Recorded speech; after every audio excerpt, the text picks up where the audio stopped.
آپ کا سوال یہ ہے،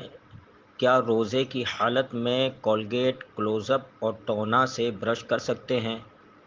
ٹونا جو تمباکو سے بنتی ہے، کیا اس سے روزہ مکروہ ہوگا یا ٹوٹ جائے گا؟ جواب یہ ہے کہ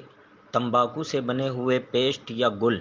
جو پاؤڈر کی شکل میں آتا ہے یا پیسٹ کی شکل میں آتا ہے، اسے لوگ تین طرح سے استعمال کرتے ہیں۔ پہلا طریقہ یہ ہے کہ وہ دانتوں اور ہونٹوں میں ان کو دبا کے رکھتے ہیں، کھینی اور تمباکو کی طرح۔ تو اس طرح گل یا یہ تمباکو والا پیسٹ دبا کے رکھے گا تو اس صورت میں روزہ ٹوٹ جائے گا اور قضا بھی لازم ہوگی اور کفارہ بھی لازم ہوگا۔ اور دوسری صورت یہ ہے کہ دانتوں پہ گل یا تمباکو کا پیسٹ لگا کے چھوڑ دیتے ہیں 5-10 منٹ کے لیے، تو اس صورت میں بھی روزہ ٹوٹ جائے گا۔ اور تیسری صورت یہ ہے کہ دانتوں پہ لگانے کے بعد فوراً کلی کر دے کہ اس کے ذرات حلق میں نہ پہنچیں۔ تو یہ صورت اگر اتنے احتیاط سے کرتا ہے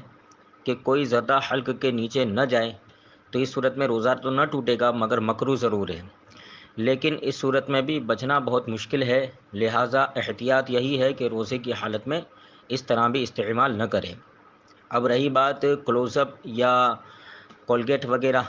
جو دانتوں کو صاف کرنے کے لیے پیسٹ کی شکل میں یا پاؤڈر کی شکل میں آتے ہیں، تو اس میں بھی حکم یہ ہے کہ بلا ضرورت شرعی مکروہ ہے، اور اسے استعمال کرنے میں اگر ذرات حلق کے نیچے پہنچ گئے، چاہے پاؤڈر کے ہوں یا پیسٹ کے ہوں، کلوز اپ کولگیٹ کسی کے بھی، تو اگر حلق کے نیچے پہنچ جائیں گے تو روزہ ٹوٹ جائے گا۔ لیکن اگر اتنی احتیاط سے کرتا ہے کہ کوئی ذرہ حلق کے نیچے نہیں پہنچتا، لگا کے فوراً دھو دیتا ہے، تو یہ بھی بلا ضرورت شرعی مکروہ ہے، اس سے بچنا ہی چاہیے۔ حوالے کے لیے دیکھیں فتاوی مرکزی دارالافتاء بریلی شریف کا صفحہ نمبر